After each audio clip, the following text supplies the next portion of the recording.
Donald Trump was very sad that his poorly attended Army-themed birthday party was overshadowed by massive nationwide protests, so his aides invented a number to make him feel better and claimed that 250,000 people attended the parade. And this is cool. Everyone in attendance got to try out new Army-developed stealth technology that makes you invisible to cameras.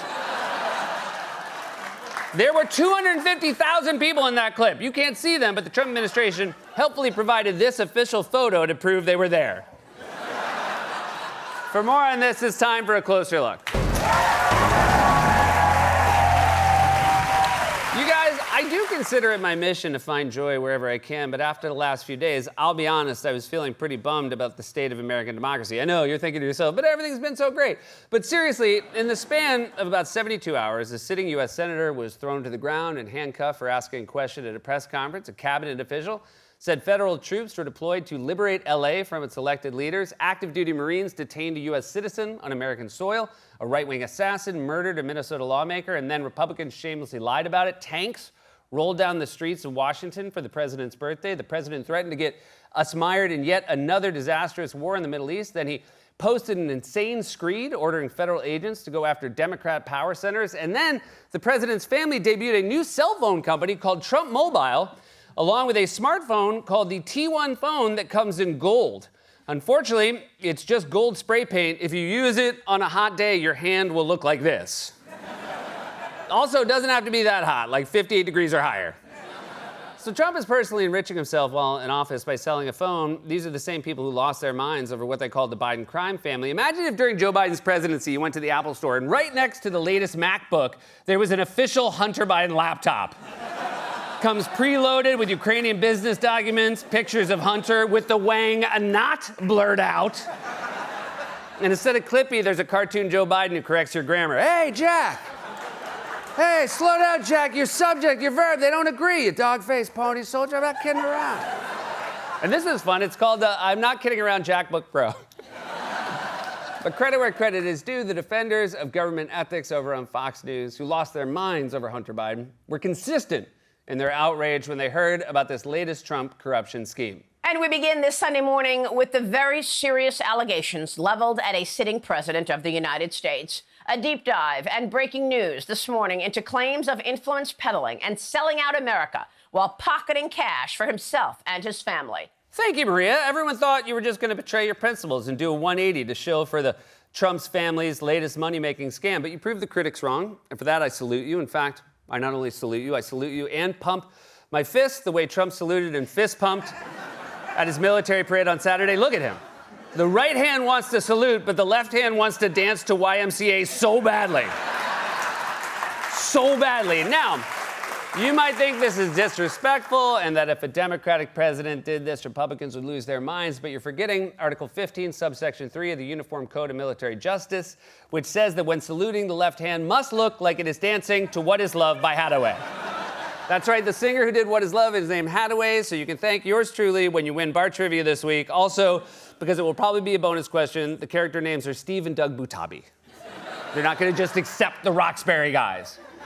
Anyway, the point is Trump did a half salute, but I give a full salute to Maria Bartiromo for the consistency of her outrage and also, hold on everyone, that's my new Trump phone. I'm getting an emergency sarcasm alert. It turns out the clip we showed you from Fox News was from 2023 about Biden. What are they saying about the new Trump phone? And now this morning, you've got an announcement on a new phone. Tell me about that. You've also got special perks. You've got plans that offer roadside assistance and telemedicine. We're going to disrupt the space, and we're very, very excited to do so. That is incredible. And it's right in step with President Trump's agenda. The agenda being a 24/7 grift factory, in which case agreed. Also, I did get it all over me.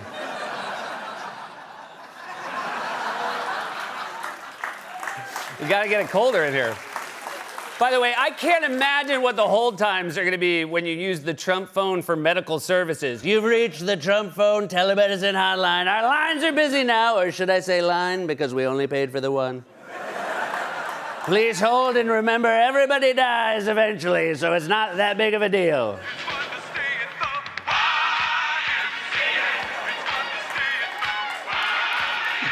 Also, I can't imagine how awful the roadside assistance is going to be from a guy who said this when he sat inside a Tesla. Everything's computer. Can you imagine? Can you imagine him showing up when your car breaks down on the highway? I just looked under the hood and I'm stumped. Everything's pipe. Anyway, the point when I started this was that I was feeling pretty bummed, but then something cheered me up. I wasn't going for a walk or eating a good meal or spending time with my family on Father's Day. Don't be ridiculous. It was seeing Donald Trump looking super sad at his military parade. And I'll tell you why this cheered me up, because this image right here, this is the essence of America.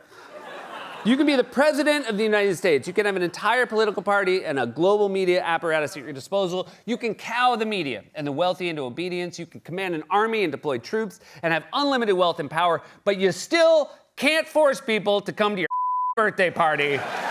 And what is more American than that? The only way this could be any more perfect is if he was wearing a little paper hat. I'm against putting Trump on money unless it's this picture, that I would be fine with replacing Andrew Jackson on the $20 bill.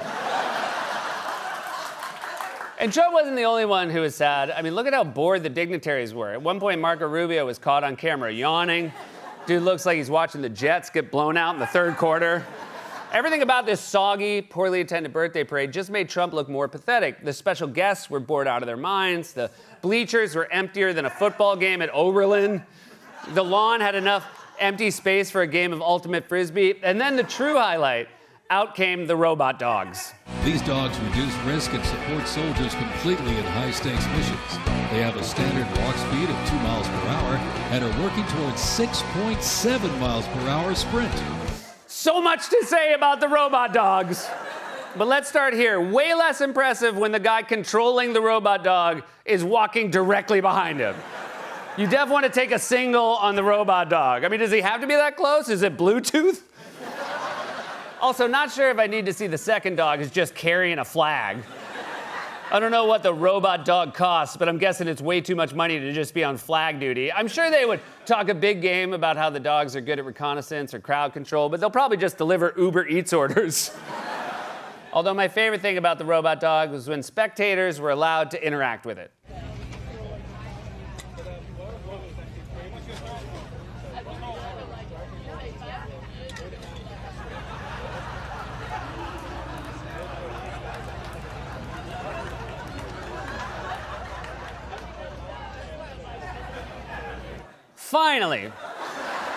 Finally a way to play fetch that removes all the joy for everyone involved. In fact, the next model won't even bother fetching. It'll just disintegrate the stick with lasers from its eyes. Here, boy, fetch. Wasn't that fun, Billy? Not really. But while deflated Trump was watching robot dogs trot by for sparse crowds for his birthday, millions of Americans were fanning out across the country for historic nationwide protests. While there was a decent crowd in attendance for those events in Washington, D.C., it didn't come close to the more than 5 million people who organizers say turned out to more than 2,000 sites across the country to participate in the No Kings mass protest movement. Huge crowds came up in cities like Atlanta, Austin, Seattle, and Denver. According to organizers, the flagship event in Philadelphia drew more than 100,000 people who took to the streets and marched in the rain with signs like these that denounced Trump's overreach and power grabs. There were even more people who participated in the main protest in New York City, which attracted more than 200,000 people. Those who attended the protest in San Francisco got pretty creative. They took to the beach. Look at this. This is people. They created this large formation which reads, "No King." That's why you don't piss off a city that is amazing at graphic design. Sorry, but human beings making words that tight is like 50 times more impressive to me than robot dogs. And look, I know in the end the robot dogs win, right? It might not be tonight, it might not be tomorrow, but at some point I'm gonna go to the door to get my Uber Eats, and it's gonna be robot dog, and he's gonna say something like, "Take a closer look at these nuts," before it shoots a laser through my brain. But for today, shout out to human beings. They had so many people at just one protest. They were able to create a human sign on the beach that said "No King." So then the people at the Trump parade responded with a human sign that said MAGA. But then the protest responded with a sign that said LOL, you called that a parade. Then the parade responded with a sign that said Then the protest responded with a sign that said, are you running out of people? Then The parade responded with a sign that said no. Then the protest responded with a sign that said, then why do you keep responding with one-syllable words?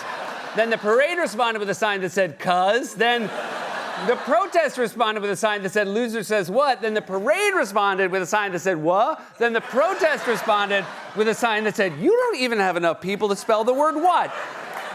And you can see the contrast in energy just from watching the speeches at the parade. Well, let me say to the thousands of Americans who traveled from distant towns and across state lines to be here today, this is your national capital. Welcome to Washington, D.C. We are thrilled to have you. This is the fighting spirit and unyielding force of the U.S. Army. It has never changed, and it will never, ever change, because there is no earthly force more powerful than the brave heart of a U.S. infantryman. Of a what? Did you mean to say infantryman? Isn't that the whole reason you were there? You couldn't even pronounce the thing you're there to celebrate. This is like if you tuned into the Thanksgiving Day Parade and Al Roker was like, and here he is, the star of the show, the man you've all been waiting for, Sandra Klotz. Now compare that to the energy at the anti-Trump protests. I want you to get off the shot of me and look down below. J.B. Rudigerama is going to show you what 20,000 people in the streets of downtown Los Angeles looks like. I'm on the 26th floor of Los Angeles City Hall on the Tom Bradley observation deck. Mayor Karen Bass says tens of thousands of people have mobilized peacefully to the streets of Los Angeles in opposition to that military protest in Washington, D.C. that you just mentioned, but also to the ongoing ice raids that have been taking place here in the Los Angeles area over the course of the last week. Look at that, 20,000 people walking in a city that is not made for walking. I'm sorry, LA, I love you. But as a proud New Yorker, I had to say it. In LA, you have to get in your car to get a cup of coffee. Meanwhile, here in New York, I can do all of the following within 5 minutes of my apartment. I can shop for groceries, order a bacon, egg, and cheese. I can buy a bootleg DVD and a knockoff Rolex, and get my laptop fixed by a guy named Angelo in a store called... Everything's computer. They also have a lot of stuff there that's not computers. Got a stapler there once. Our system of government is in dire straits, but the massive outpouring of energy across the country was proof that Americans will not easily give up democracy. This was, by all accounts, one of the largest recorded protests in American history. Compare that to the president who, despite all his power and wealth, looked like a guy trying to use his crappy golden phone to call roadside assistance. This has been A Closer Look.